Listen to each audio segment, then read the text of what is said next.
গতকাল ছিল আব্রাহাম খান জয়ের জন্মদিন। দিনটি গিয়েছিল পরিবার ভক্তদের অপরন্ত আনন্দ আর চমক। মধ্যরাতে বাবা শাকিব খান একটি অ্যাওয়ার্ড শো থেকে ফিরে ছেলের সঙ্গে কেক কাটেন। বাবার কোলে বসে কেক কেটে জন্মদিন শুরু করে ছোট্ট জয়। এরপর ফুফাতো ভাই বোন, পুপু এবং দাদা মিলে তাকে গিফট দেয়। আর এই দামি উপহার পেয়ে খুশিতে উচ্ছ্বাসিত হয়ে ওঠে ছোট্ট জয়। অবিশ্বাস নিজের বাড়িতে ছেলের জন্য আয়োজন করেছিলেন কেক কাটার। সেখানে উপস্থিত ছিলেন জয়ের দাদা দাদি, ফুপা ফুপি এবং আত্মীয় স্বজনরা।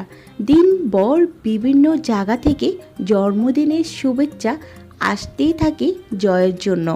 সবচেয়ে আনন্দের মুহূর্ত ছিল বাবা শাকিব খানের সঙ্গে কাটানো সময়। কেক কাটা থেকে শুরু করে ছেলেকে খাওয়ানো সব কিছুতেই ছিল হাসি আর ভালোবাসা। পাশে দাঁড়িয়ে অপু বিশ্বাসও ছেলের খুশিতে মেতে উঠেছিলেন। দর্শকরা এই ভিডিওগুলো দেখে দোয়া জানাচ্ছেন ছোট্ট জয় যেন সবসময় সুস্থ থাকে, সুখে বড় হয়। অনেকেই আবার আশা প্রকাশ করছে একদিন হয়তো সাকিব অপুর পরিবার আবার একসঙ্গেই পূর্ণ হবে।